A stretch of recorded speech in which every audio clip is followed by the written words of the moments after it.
येवला तालुक्यातील देवळणी, बोगटे, दुगलगाव या गावांमध्ये एप्रिल महिन्यापासून उन्हाचे तीव्र चटके जाणवू लागलेत। पशुपक्ष्यांच्या पिण्याच्या पाण्याबरोबर माणसांच्या पाण्याचाही प्रश्न आता गंभीर स्वरूप घेतोय।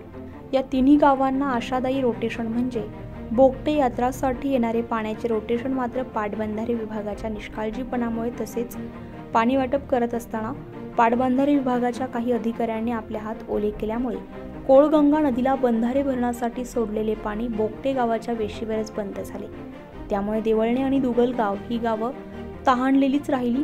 यासह बोगटे यात्रेवर देखील पाणी टंचाईचे सावट असून या पाटबंधारे विभागाच्या बेजबाबदार अधिकाऱ्यांची चौकशी करून त्यांना निलंबित करावं अशी मागणी देवळाणे आणि दुगलगाव येथील शेतकऱ्यांनी केली आहे। 1978 या वर्षी माजी आमदार मारुतराव पवार आणि जिल्हा परिषदचे शिक्षण सभापती रायभान काळे यांच्या प्रयत्नाने बोगटे यात्रेला पिण्याच्या पाण्याचे विशेष रोटेशन देण्याचं ठरलं होतं। मात्र दिवसेंदिवस दुष्काळ सदृश परिस्थितीचे कारण देत पाटबंधारे विभाग आणि त्यांचे काही संबंधित अधिकारी मलिदा घेऊन पाणी वाटपाचे काम करत आहेत। देवळणी आणि बोगटे गाव येथील काही बंधाऱ्यांचे आरक्षण देखील या अधिकाऱ्यांच्या निष्काळजीपणामुळे हटवले गेले असा गंभीर आरोप करण्यात आलाय। या प्रसंगी येथील शेतकऱ्यांनी कोळगंगा नदीच्या कोरड्या पात्रामध्ये ठिय्या आंदोलन केले। या आंदोलन प्रसंगी रावसाहेब लासुरे, सोमनाथ हरिश्चंद्र, भिकाजी निकम, लक्ष्मण कोटाणे, सकाहरी लसुरे, वाल्मिक काळे, चांगदेव मोरे, राजू पठाण, चांगदेव मोरे, गणेश कोटणे, विक्रम म्हस्के आदी शेतकरी उपस्थित होते। दुगलगावचे ग्रामस्थ इथं हे आमचे कोळगंगा नदीवरील आरक्षित बंधारे कोरडे ठेवल्याबद्दल निषेध करण्यासाठी आम्ही या बंधाऱ्यात, या कोरड्या नदी पात्रात उभे आहोत। तरी या बंधाऱ्याचा आरक्षितपणा 1978-80 साली म्हणजे 45 वर्षापासून झाला। मारुतराव आमदार असताना आणि रायभान पाटील सभापती असताना, शिक्षण सभापती, त्यावेळेस प्रयत्नाने हे बंधारे आरक्षित झाले।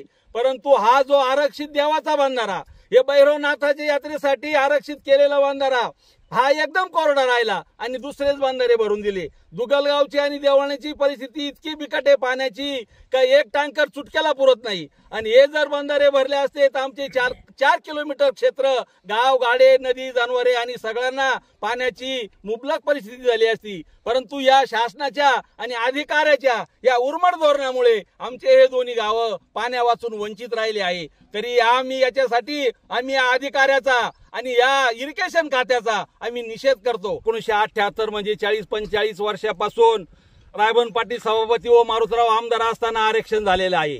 या आरक्षणाच्या पाण्यात कधी येतं, कधी येत नाही, कधी येतं, कधी अशी टंचाई चालू आहे। पण त्याच्यात वाईटात वाईट आमच्या कोळगंगा नदीला यंदा एक थेंबही पाणी आलं नाही।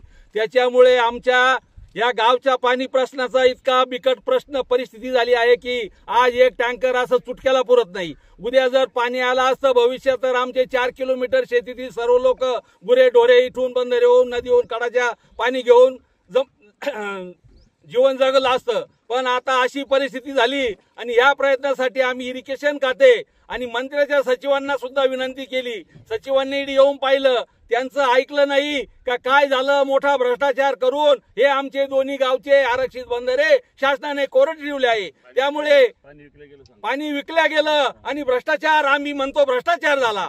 त्यामुळे या आमच्या दोन्ही गावच्या सर्व ग्रामस्थांचा अन्याय झालेला आहे। देवळाणे दुगलगाव येथील शेतकरी आरक्षित बंधारा भरल्यामुळे एकत्र जमलोय आणि जे आरक्षित पाणी होतं ते देवळाने आपल्या बंधाऱ्यामध्ये सोडलं नाही आणि ते पाणी या अधिकाऱ्यांनी परस्पर त्याची विक्री केली आणि आरक्षित बंधारे आणि पाण्याला वाचून यात्रेचं वंचित ठेवलं। तरी या अधिकाऱ्यावर तात्काळ कारवाई करण्यात यावी आणि या पाणी कुठं विकलं गेलं याची चौकशी होण्यात यावी आणि हे याला अधिकार लोकांवर कारवाई व्हावी अशी आमच्या ग्रामस्थांच्या वतीने हे करतोय। जागर जनस्थानसाठी सचिन वखारे, येवला।